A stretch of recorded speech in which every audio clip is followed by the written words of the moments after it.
அம்மா, வீட்ல யாராவது இருக்கீங்களா? யாருமா நீ? உனக்கு என்ன வேணும்? சமையல் வேலை செய்ய ஆள் வேணும்னு சொன்னாங்க. அதான் அந்த வேலை எனக்கு கிடைக்குமான்னு கேட்டு வந்திருக்கேன். பார்க்க சின்ன பொண்ணு மாதிரி இருக்கியே, உன்னால எல்லா வேலையும் செய்ய முடியுமா? எல்லாமே செய்யணுமா? சரி, இந்த சின்ன வயசுல படிக்க போகாம எதுக்குமா வீட்டு வேலை செய்ய வந்திருக்க? அம்மா, நான் ரொம்ப ஏழ்மையான குடும்பத்துல பிறந்தேன். என் கூட பிறந்தது 8 பேர். அதுல 4 பேர் சின்ன வயசுல இறந்துட்டாங்க. எங்க அப்பா கடலுக்கு மீன் பிடிக்க போவாங்க. அவங்களுக்கு அடிக்கடி உடம்பு சரியில்லாம போயிடும்.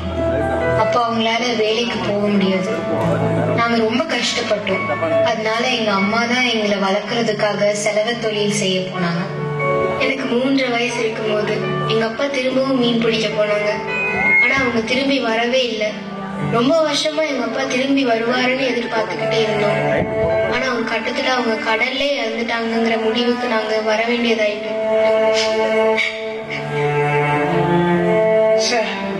நான் வேற பழசெல்லாம் ஞாபகப்படுத்தி உன்னை கஷ்டப்படுத்திட்டேனே.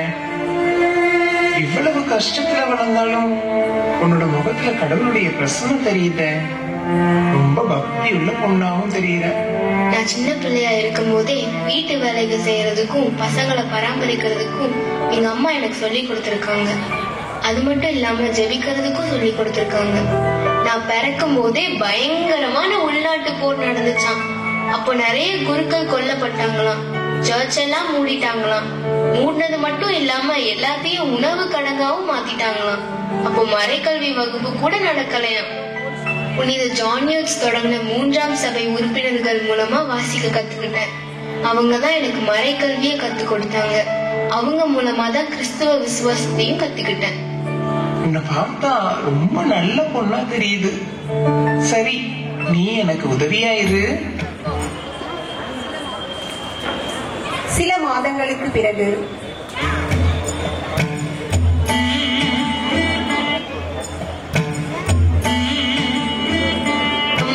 நான் ரொம்ப சந்தோஷமா இருக்கேம்மா. இங்க வந்த பிறகுதான் நான் பிறருக்கு பகிர்ந்து கொடுக்கறது, மரியாதையா நடந்துக்கிறது இதெல்லாம் கத்துக்கிட்டேன். அது மட்டும் இல்லாம தேவையில இருக்கிறவங்களை அவமதிக்காம அவங்க கிட்ட நன்னயமா நடந்துக்கிறணும்னு உங்க மூலமா தெரிஞ்சுக்கிட்டேன். இதுல என்ன ஏமா பெருமையா பேசுற? இந்த குணங்கள்லாம் இயற்கையாவே உன்கிட்ட இருக்கு. இந்த இளம் வயசுல நீ நடந்துக்கிற விதம் எனக்கே ஆச்சரியமா இருக்குது.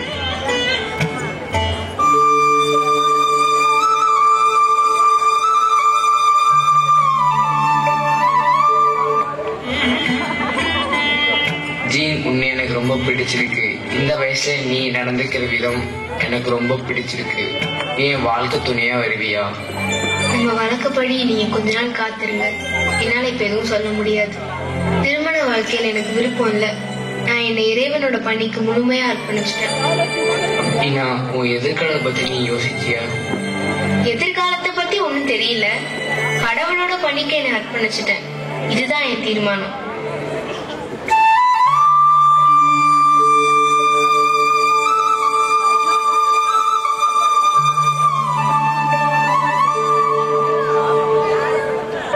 அம்மா, கடவுள் என்ன தனக்குன்னு வச்சுக்க விரும்புறாங்க.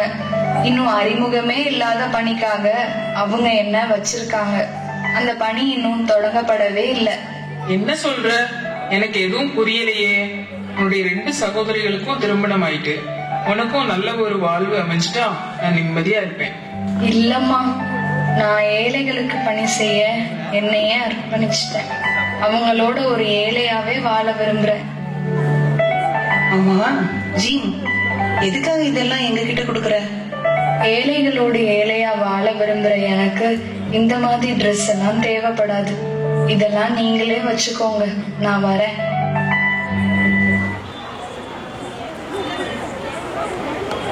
சில வருடங்களுக்கு பிறகு ஜீன் தனது 47ஆம் வயதில் ரோசரி மருத்துவமனையில் தாதியாக பணி செய்தார்.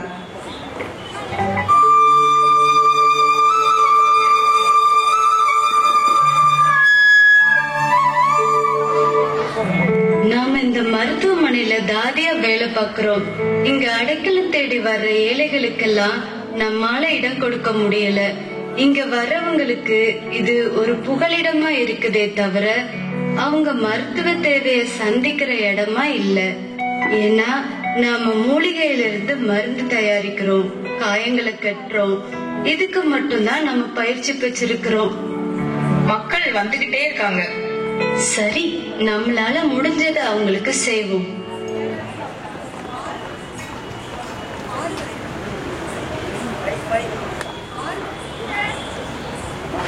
ஆறு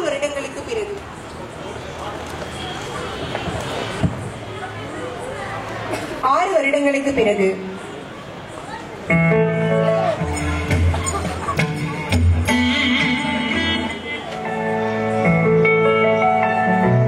இந்த 6 வருஷத்துல 300 நோயாளிகளையும் 35 ஆதரவற்ற குழந்தைகளையும் அக்கறையோட கவனிச்சுட்டு வர்ற. அவங்கள சில பேர் கரப்பான், சிரங்கு போன்ற நோயில ரொம்ப கஷ்டப்படுறாங்க. இருந்தாலும் நீ ரொம்ப அக்கறையா அவங்களை கவனிச்சுக்கிற. எனக்கு என்னமோ நான் செய்யற இந்த பணியெல்லாம் பெருசா தெரியல. நீ என்ன சொல்ற? நோயாளிகளை கவனிச்சுக்கிறது மட்டும் இல்லாம மறைக்கல்வி கற்றுக் கொடுக்கற பணியை எவ்வளவு ஆர்வமா செய்யற. நம்ம கூட வேலை செய்யற மற்ற தாதிகளுக்கும் கடவுளை பத்தி கத்துக் கொடுக்கறியே.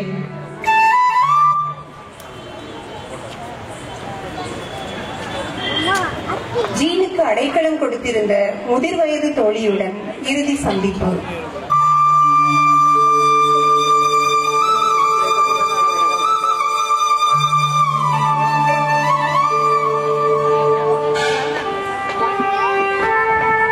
யோசிச்சுட்டு இருக்க? 3ஆம் சபையில ஏற்கனவே உறுப்பினரா இருந்த நீங்க என்ன ஒரு பணியாளியா மட்டும் இல்லாம ஒரு சிநேகிதியாவும் உங்க வீட்டுல ஏத்துக்கிட்டீங்களே. என்ன திடீர்னு உனக்கு இப்படி ஒரு நினைப்பு? நாம சந்திச்சு 12 வருஷம் ஆயிட்டு. இத்தனை வருஷமா நம்ம வீட்டு வேலைகளை பகிர்ந்துகிட்டு நல்ல ஒரு ஜப வாழ்வு நடத்துறது மட்டும் இல்லாம ஏழைகளை சந்திக்கிறது, குழந்தைகளுக்கு மறைக்கல்வி சொல்லி கொடுக்கறது, தினமும் திருப்பலிக்கு போய் ஞான வாசகம் வாசிச்சு கடவுளுடைய வார்த்தையை சொல்லவும் செய்யறோம். ஜீன், நீ என்னை விட 20 வயசுக்கு சின்னவளா இருந்தாலும் எவ்வளவு முதிர்ச்சியா செயல்படுற. அது மட்டும் இல்ல, உன்னோட உடல் நலத்தை கூட கண்டுக்க மாட்டேங்கிற. அதுக்கு என்ன, நீங்க தான் என்னை அன்பா அக்கறையா கவனிச்சுக்கிறீங்களே. நம்மளோட இந்த 12 வருஷ கூட்டு வாழ்க்கைய நினைச்சு பாத்தியா ஜீன்? நாமளும் நம்மளை சுத்தி இருக்கிற மக்கள் மாதிரி சில நேரம் சந்தோஷமாவும் சில நேரம் கவலையாவும் தான் வாழ்ந்துட்டு இருக்கோம். அப்பா, சில நேரங்கள்ல நாம பட்ட கஷ்டம் பயங்கரம். என்னாச்சு? ரொம்ப முடியலையா?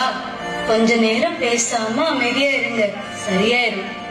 ஆமா ஜீன், நான் இதே அமைதியில இணைய வேண்டிய நேரம் வந்துருச்சு.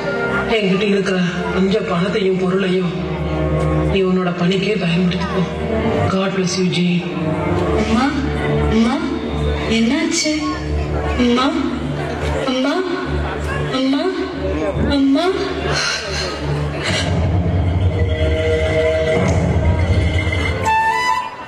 இதுவரையிலும் இறைப்பணியில் ஈடுபட்டுக் கொண்டிருந்த நம் அன்னை முதன்முறையாக தன்னை சமூக பணியில் ஈடுபடுத்திய போது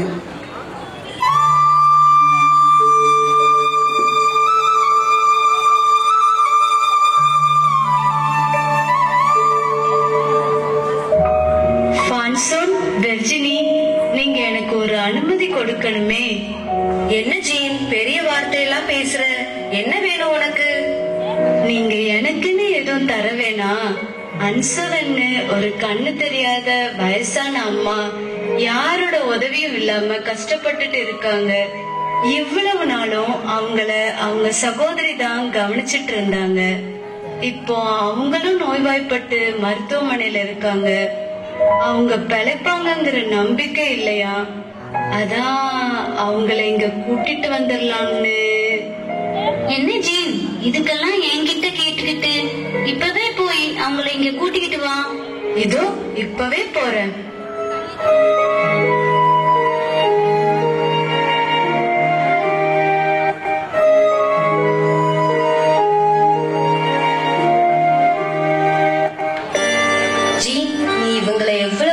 பாத்துக்கிற, உன்னோட படுக்கைய அவங்களுக்கு கொடுத்துட்ட. எப்படி உன்னால எல்லாம் முடியுது? நான் அவங்களை அம்மாவா ஏத்துக்கிட்டேன். என்னால எல்லாம் இப்படி முடியுமான்னு தெரியலப்பா. யார் இவங்க? இவங்க இசபெல் கரு. இவங்க வயசான இவங்களோட எஜமான்களுக்கு பணிவிட செய்துகிட்டு இருந்தாங்க. அவங்கள காப்பாத்துறதுக்காக வெளியில போய் பிச்சை எடுத்திருக்காங்க. அவங்க எஜமான்கள் இறந்துட்டாங்க. இவங்களால இப்போ எதுவும் செய்ய முடியல. இவங்க கதைய கேட்டதும் நான் எதையும் யோசிக்கல, உடனே கூட்டிட்டு வந்துட்டேன். ஜீன், இவங்களை என்னோட படுக்கையில படுக்கவை. ஏய் வெர்ஜினி, எப்படி இருக்க? மாரிஜாமே, நல்லா இருக்கியா? என்ன திடீர்னு வந்திருக்க? சும்மா உன்னை பார்த்துட்டு போகலான்னு வந்தேன். நீ என்னன்னா ரொம்ப பிஸியா இருப்ப போல இருக்கே. உன்னை பார்த்தது எனக்கு ரொம்ப சந்தோஷமா இருக்கு. வா, என்னோட கூட இருக்கிறவங்கள உனக்கு அறிமுகப்படுத்துறேன். இவங்க ஃபான்சோன், இவங்க தான் எங்களுக்கு சீனியர். இவங்க ஜீன், இவங்களோட வழிகாட்டல்ல தான் நாங்க இப்ப இந்த பணிகளை செய்துட்டு இருக்கோம். அப்புறம் மாறி இவங்களை பத்தி சொல்லணும்னா சொல்லிக்கிட்டே இருக்கலாம், ஆனா நேரம் போதாது. நீயே போக போக எல்லாத்தையும் தெரிஞ்சுப்ப. வா, உனக்கு இன்னும் எங்க சொந்தங்களை அறிமுகப்படுத்துறேன். எனக்கு என்னமோ இங்க வந்துட்டு போறது ரொம்ப சந்தோஷமா இருக்கு. உங்களுக்கு ஒண்ணும் சிரமம் இல்லையே? என்ன மாதிரி இப்படி சொல்லிட்ட? நீ வரும்போதெல்லாம் நாம எவ்வளவு விஷயங்களை பத்தி பேசுறோம். நம்ம வாழ்க்கையில வர பிரச்சனைகளை பகிர்ந்துக்கிறோம். ஏழைகளுக்கு எப்படி உதவி செய்யலாம்னு ஆலோசிக்கிறோம். எல்லாத்துக்கும் மேல கடவுளோட பராமரிப்பு, வழிநடத்துதல், அன்பு செலுத்துதல் பத்தி எல்லாம் பேசுவோமே. அது எவ்வளவு நல்லா இருக்கு.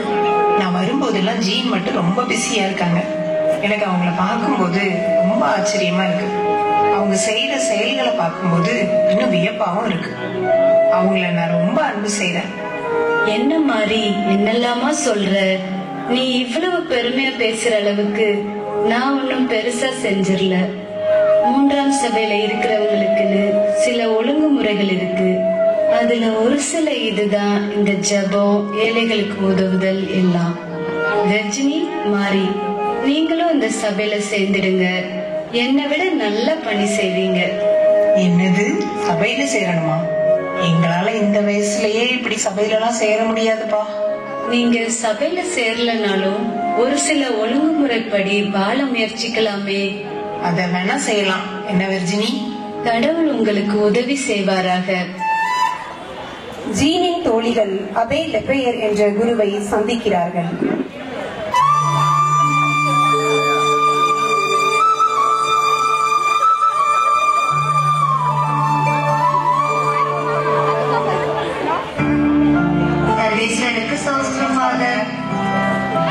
வாங்க மாரி வெர்ஜின், எப்படி இருக்கீங்க?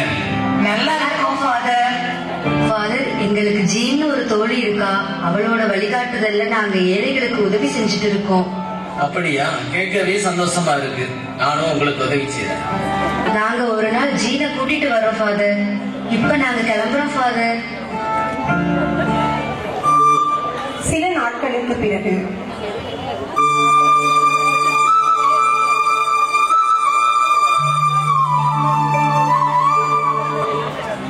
வணக்கம் ஃபாதர். ஃபாதர், இவங்கதான் நான் சொன்னேன்ல அந்த ஜீன். வணக்கம் ஃபாதர். ஜீன், நீங்க செய்துட்டு இருக்கிற பணியை பத்தி மாரியும் வெர்ஜினும் சொன்னாங்க. கேட்கும்போது இந்த பணியில நானும் உங்களோட இணைந்து செய்யணும்னு ஆசையா இருக்கு. ஏழைகளுக்கு உதவுவது ஆண்டவருக்கு ரொம்ப பிடித்தமான செயல். நாம ஒரு சபையை ஆரம்பிக்கலாம். அதற்கான ஒழுங்குமுறைகளை தயார் செய்யுங்க. சீக்கிரமே தயார் பண்ணிடுறோம் ஃபாதர். சில வருடங்களுக்கு பிறகு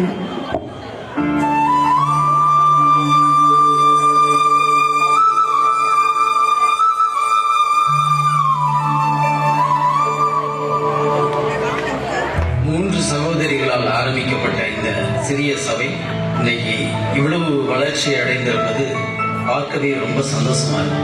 இந்த நல்ல நாள்ல நம்மளோட இந்த சபைக்கு ஏழைகளின் ஊழியர்கள் என்கிற பெயரை அதிகாரப்பூர்வமாக அறிவிக்கிறார். அது மட்டுமல்ல, நம்ம சகோதரி ஜீன சபையின் தலைவியாகவும் அறிவிக்கிறேன். ரொம்ப சந்தோஷம். ஏழைகளின் ஊழியர்கள் சபையின் தலைவி ஜீனுக்கு நாங்கள் முற்றிலும் கீழ்ப்படிவோம்னு வாக்களிக்கிறோம். நம் அன்னை முதியோர்களுக்காக தர்மம் வாங்க முன்வருதல். நீங்க என்ன தலைவியா தேர்ந்தெடுத்தாலும் நான் கடவுளின் பணியாளாவே என்றென்றும் செயல்படுவேன்னு வாக்களிக்கிறேன்.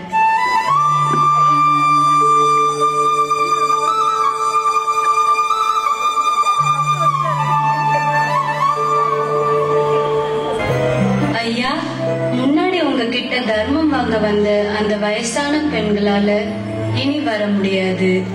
அதனால அவங்களுக்கு பதிலா நான் வரேன்.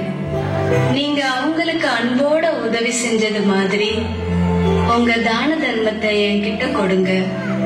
பரவாயில்லையே, யாரோ ஒருத்தனுக்காக நீயே அந்த பணியை செய்தியே. ஆண்டவர் உனக்கு உதவி செய்வார். ரொம்ப நன்றி ஐயா. அடடே, எனக்கு போட்டியா தர்மம் வாங்குற மாதிரி தெரியுது. சகோதரரே, என்னோட பெயர் ஜீன். நான் ஏழைகளின் ஊழியர்கள் சபையில இருந்து ஏழைகளுக்காக தர்மம் வாங்க வந்திருக்கேன். அம்மா, என்னை மன்னிச்சிடுங்க. நான் சும்மா விளையாட்டுக்கு தான் அப்படி சொன்னேன். நான் மருத்துவமனை நிதிக்காக தர்மம் வாங்க வந்திருக்கேன். நீங்க செய்யற இந்த பணி மகத்தானது. நானும் உங்களுக்கு உதவி செய்யறேன். எனக்கு தெரிஞ்ச தாராள உள்ளம் கொண்ட சில குடும்பங்கள் உங்களுக்கு அறிமுகப்படுத்துறேன். அவங்க உங்களுக்கு கண்டிப்பா உதவுவாங்க. வேணா இந்த கூடையும் நீங்க தர்மம் வாங்க வச்சுக்கோங்களேன். தர்மம் வாங்கும்போது நம் அன்னை சந்தித்த சவால்கள்.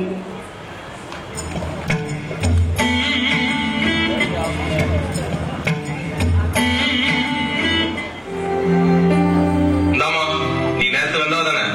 அதான் நேத்தே சொல்லிட்டேனே.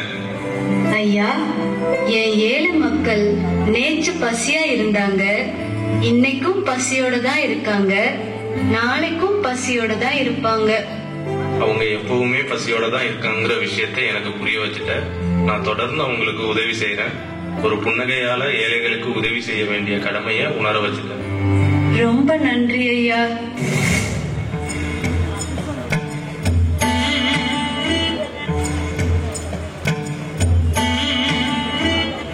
ஐயா, யார் வாடி? உங்களுக்கு என்ன வேணும்? ஐயா, ஏழைகளுக்காக தர்மம் வாங்க வந்திருக்கேன். தர்மம் கிடையாது, ஒண்ணும் கிடையாது. ஐயா, சொல்லிக்கிட்டே இருக்கேன். மிக்க நன்றி ஐயா. இது எனக்கு. இனி என் ஏழைகளுக்கு ஏதாவது கொடுங்க. இது என்ன வித்தியாசமா இருக்கு? எப்படி உங்களால இவ்வளவு சாந்தமா பதில் சொல்ல முடியுது? நான் அவங்களுக்கு வேண்டிய உதவிகளை செய்யறேன்.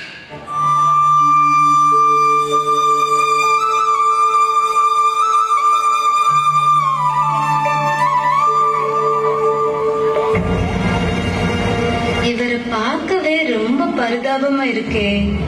குளிர்ல இருந்து தன்னை பாதுகாக்க போதுமான துணிகள் இல்ல.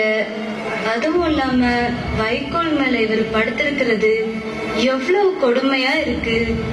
இவருக்கு ஏதாவது செய்யலாம்னா, இதுவரைக்கும் நம்ம இல்லத்துல பெண்களை மட்டும்தான் நம்ம பராமரிக்கிறோம்.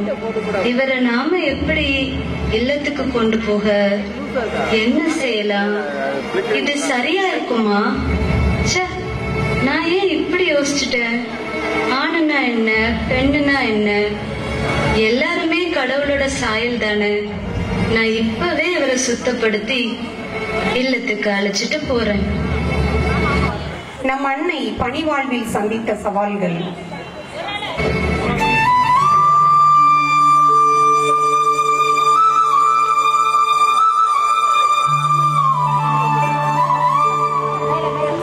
தந்தை அவர்களை வரவேற்கிறோம். எல்லாரும் நல்லா இருக்கீங்களா? கடவுள் இருந்தாலும் ஆன்மீகமான உங்களோட வழிகாட்டலையும் எல்லாரும் நல்லா இருக்கும் ஃபாதர்.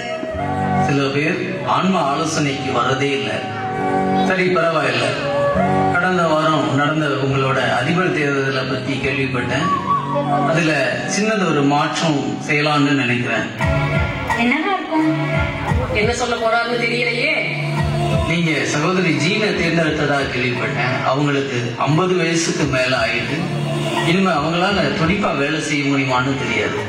அதனால நம்ம இளவயது மாரிஜாமியே அதிபராக தேர்ந்தெடுக்கிறது தான் சரியா இருக்கும்னு நினைக்கிறேன். இதை ஒரு ஆன்ம குருங்கிற முறையில உங்களுக்கு சொல்றேன். இதை ஏத்துக்கிடுவீங்கன்னு நினைக்கிறேன்.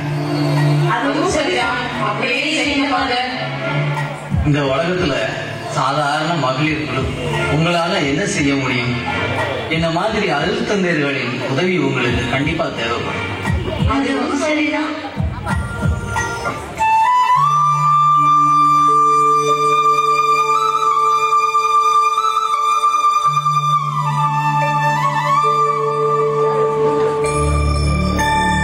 உள்ள வாங்க.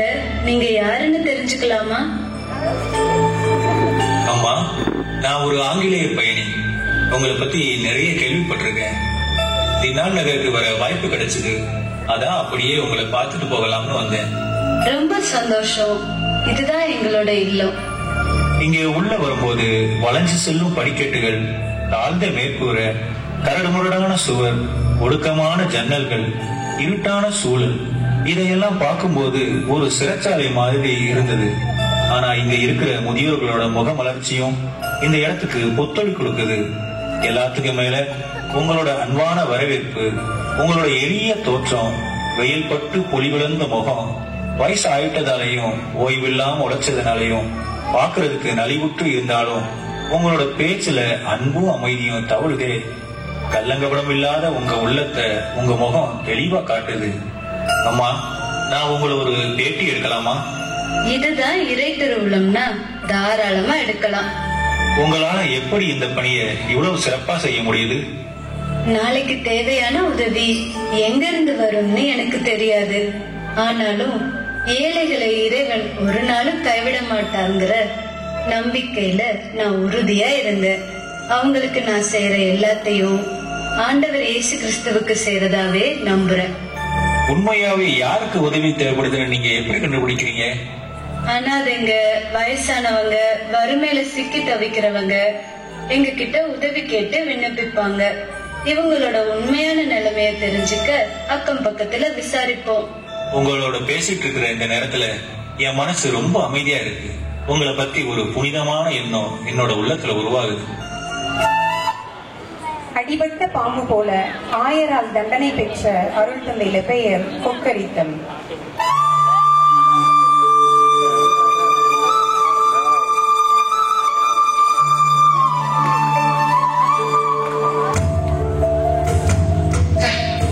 இப்போ நான் என்ன பண்ணிட்டேன்னு ரெண்டகர் ஆயர் என்ன நகருக்கு மாத்திட்டாரு. அதை சரியா புரிஞ்சுக்கிடாததெல்லாம் ஒரு குற்றமா? இதுல இந்த ஜீனும் இங்க வரப்போறான். இந்த ஜீனுக்கு மக்கள் மத்தியில இருக்கிற செல்வாக்க நினைச்சா பத்திக்கிட்டு எரியுது. ஏதோ ஒரு கடிதம் வந்திருக்கு, நாம இன்னும் வாசிக்காம இருக்கோமே.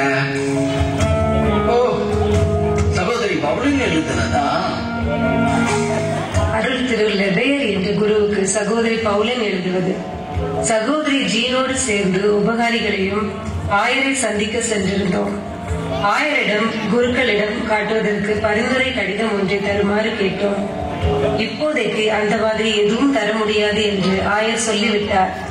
ஆனால் ஜீன் பணிவோடு ஆயர் முன் முழந்தாளிட்டு அவர் உள்ளத்தில் தோன்றும் அன்பின் தூண்டுதலுக்கு ஏற்ப நீங்கள் முடிவு செய்து கொள்ளும்படி கூறிவிட்டார். ஜீனுடைய இந்த செயலை பார்த்த ஆயர் மனது மாறி சில நாட்கள் கழித்து ஆவண செய்வதாக கூறினார். எங்க பார்த்தாலும் ஜீன் ஜீன் ஜீன். நாம அவளுக்கு எதிராக என்ன பண்ணாலும் அவதான மக்கள் மனசுல இருக்கான். எக்குறையும் இன்றி தங்கள் இல்லம் செயல்படுவது பற்றி உரையாடும் சகோதரிகள்.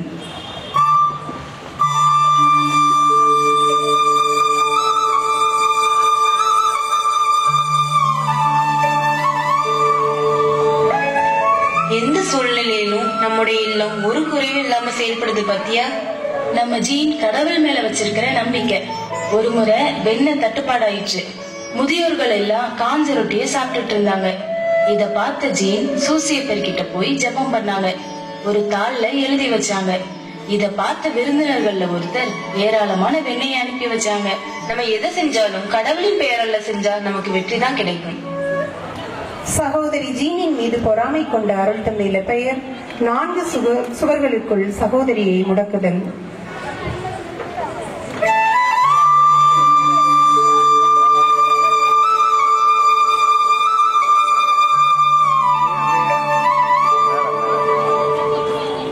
என்ன மாரிஜாமே, சபையின் தலைமை அன்னை ஆனதுனால சந்தோஷம் தானே? நான் சந்தோஷப்படுறதெல்லாம் இருக்கட்டும், நீங்க தான் ரொம்ப சந்தோஷமா இருக்கீங்க போல. இருக்காடா பின்ன, இந்த இடத்துக்கு வர்றதுக்கு எவ்வளவு கஷ்டப்பட்டு இருக்கோம். நாம என்ன கஷ்டப்பட்டுட்டோம், ஜீன் தான் பாவம் ரொம்ப கஷ்டப்பட்டாங்க. என்ன மாதிரி இப்படி சொல்லிட்டீங்க? அவங்க சபையை உருவாக்குறதுக்கும் வளர்க்கறதுக்கும் கஷ்டப்பட்டாங்க. நாம ஏழைகளின் சிறிய சகோதரிகள் குடும்பம் திருச்சபையில ஒரு துறவற சபையா உருவாக்குவதற்கு கஷ்டப்பட்டு இருக்கோம். இதுல என்ன பெரிய வித்தியாசம்? கடந்த ஒரு வருஷமா நானும் பெலிகஸ் மாசம் அடிகளாரும் சேர்ந்து நம்ம சபையை அங்கீகாரம் பெறுவதற்காக ஏட உருவாக்க எவ்வளவு கஷ்டப்பட்டிருக்கோம் தெரியுமா? எது எப்படியோ இப்ப நம்ம சபையில கிட்டத்தட்ட 500 சகோதரிகள் இருக்காங்க. 24 பயிற்சி கன்னியர் திருவுடையணே இருக்காங்க. 17 நவகன்னியர் வார்த்தைப்பாடு கொடுக்க இருக்காங்க. எனக்கு ரொம்ப சந்தோஷமா இருக்குப்பா. மாறி, உனக்கு ஞாபகம் இருக்குதா? 1843 ஜீன் திரும்பவும் சபையின் தலைவியாக தேர்ந்தெடுக்கப்பட்டதை நிராகரிச்சு உனக்கு அந்த பொறுப்பு கிடைக்கிற மாதிரி செஞ்சேன். அப்பவாது அந்த ஜீன் சும்மா இருந்தாலா? ஓய்வு இல்லாம பல நகர்களுக்கும் போய் கர்மம் எடுக்கிறேன்னு பேர்ல பிரபலமாகிக்கிட்டே இருந்தான். என்னதான் நீ சபையின் தலைவியாக இருந்தாலும் உன்னால ஒண்ணுமே பண்ண முடியல. எல்லா நகர்லயும் சபையை ஆரம்பிச்சது அவதான். பிரான்ஸ் நாட்டுல மட்டும் இல்ல, இங்கிலாந்து, லண்டன், அப்பப்பா இதெல்லாம் எப்படி? இங்கிலாந்துல இருந்து ஒரு முறை சார்லஸ் டிக்கன்ஸ் ஒரு புகழ் பெற்ற பத்திரிகையாளர் ஜீனை பேட்டி எடுக்க வந்திருந்தாரு. அவரோட உதவியால தான் இங்கிலாந்துலயும் லண்டன்லயும் இல்லத்தை ஆரம்பிக்க முடிஞ்சது. அவர் ஜீனை பத்தி புகழ்ந்து எழுதுனதுனால நம்ம அங்கேயும் பிரபலம் அடைய முடிஞ்சது. நான் ஒண்ணு சொல்லல, ஜீனுன்னு சொல்லு. இனி ஒரு காலமும் அப்படி நடக்க விடவே மாட்டேன். நான் அதிபரா இருக்கிற இந்த தாய் மடத்துக்கு ஜீனை மாத்த போறேன். இனி உபகாரிகளோட எந்த தொடர்பும் இல்லாதபடி செய்ய போறேன். சபையிலையும் சொல்லிக்கிற மாதிரி எந்த பணியும் தரப்போறது இல்ல. 4 சுவரை விட்டு அவ எங்கேயும் போக முடியாதபடி பண்ணணும். அதான் 60 வயசு ஆயிட்டுல. இனிமே அந்த அம்மா என்ன பண்ண போறாங்களா? முதல்ல ஜீனுங்கிற அவங்க பேரை சில்வர் மேரின்னு மாத்தினாலே இனிமே எல்லாரும் அவங்க சில்வர் மேரின்னு தான் கூப்பிடணும். ஜீனுங்கிற அவ பேரை அடியோட மறையணும். இது ஏழைகளின் சிறிய சகோதரிகள் சபையினாலே எல்லாருக்கும் தலைவர் லபேயா, தலைவி மாரிஜாமே தான் ஞாபகம் வரணும். இதெல்லாம் எனக்கு சரியா படல.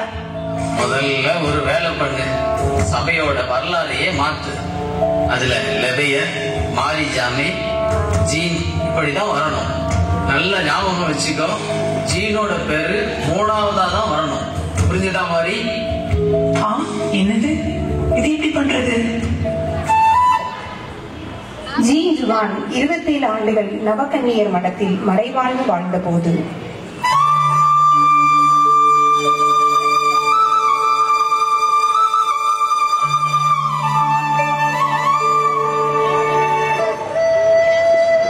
இவங்களை பார்க்கும்போது நமக்கும் இவங்கள மாதிரி இருக்கணும்னு தோணுதுல்ல? நீ நல்லா கவனிச்சியா? அவங்க அன்றாட வாழ்க்கையில ஜெபம் முக்கியமான இடத்தை பெறுது, மற்றதெல்லாம் அப்புறம்தான். ஆமா, அவங்க கிட்ட இருக்கிற நற்கருண பக்தி, இயேசுவின் திருப்பாடுகள் மேல இருக்கிற பக்தி, மரியன்ன மேல இருக்கிற அன்பு, இதெல்லாம் பார்க்கும்போது நம்மளும் கண்டிப்பா அந்த மாதிரி இருக்கணும்னு தோணுது. இறைவனின் சன்னதியில் நீ சிறியவளாக இருக்கிறாய். நீ ஜபிக்கும் போது இப்படி தொடங்கு: இறைவனின் முன்னால் நீ ஒரு தவளை போல் இருக்கிறாய் என்று நினைச்சுக்கோ. இப்படி அவங்க சொல்றது வேடிக்கையா இருந்தாலும் அது எந்த அளவுக்கு நம்மள தாழ்த்த கற்றுக் கொடுக்குதுன்னு பாத்தியா? அவங்கள பத்தி பேசினா பேசிக்கிட்டே இருக்கலாம். வா, நம்ம வேலையை பார்ப்போம்.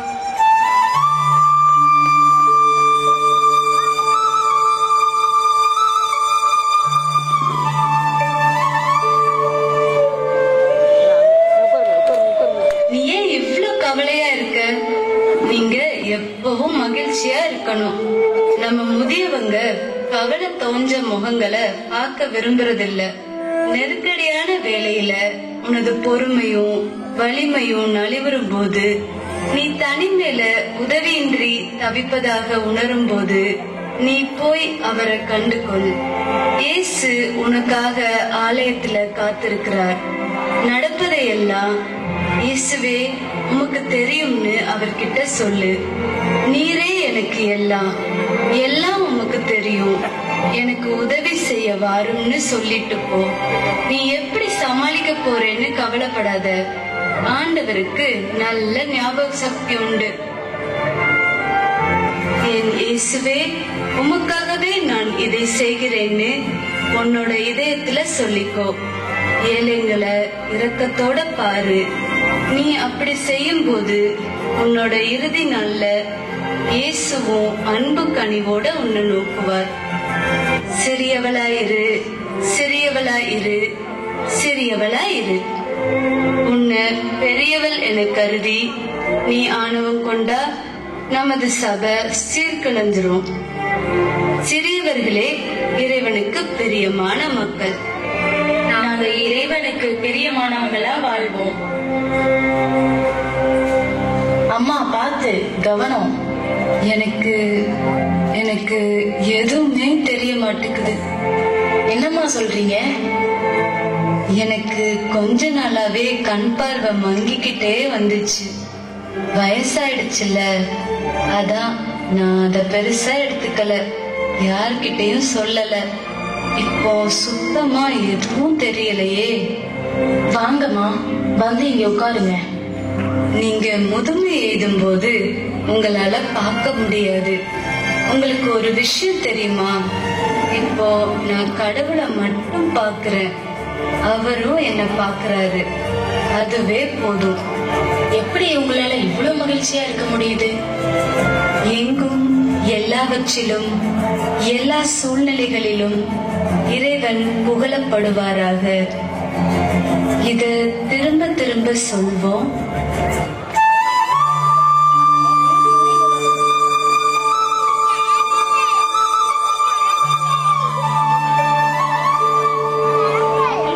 சாவை தழுவிக்கிட நான் எவ்வளவு ஆர்வமா இருக்கிறேன்.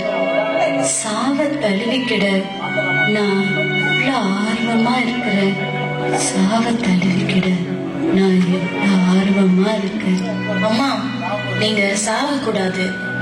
ஆமா, உண்மையாவே நான் சாக விரும்புறேன். நான் கடவுள்கிட்ட போகணும், கடவுளை பார்க்கணும். அம்மா, பாப்பரசர் 13ஆம் சிங்கராயர் நம்மளோட சபையோட சட்ட திட்டங்களுக்கு அங்கீகாரம் கொடுத்துட்டாங்க. செயின்ட் செர்வன் நகர்ல எளிய முறையில உங்களால ஆரம்பிக்கப்பட்டு 40 வருஷம் ஆயிடுச்சு. இப்போ நம்ம சபையில 2400 சிறிய சகோதரிகள் இருக்காங்க. நீங்க வெற்றிகரமா உங்க பணியை செஞ்சு முடிச்சிட்டீங்க. அம்மா மரியே, நீயே என் தாயின்னு உமக்கு தெரியும். என்னை கைவிடாதீங்கம்மா.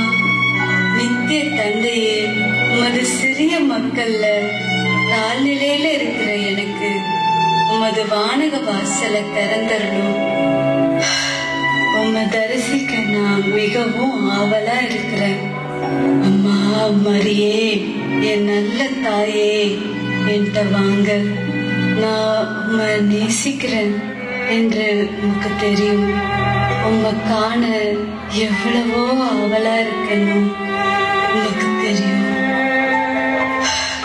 இவங்க முகத்துல எவ்வளவு அமைதி தெரியுது. அவங்க பணியை முடிச்சிட்டு பரம தந்தையோடைய அன்புமிக்க அரவணைப்புல அவங்கள கையளிச்சுட்டாங்க.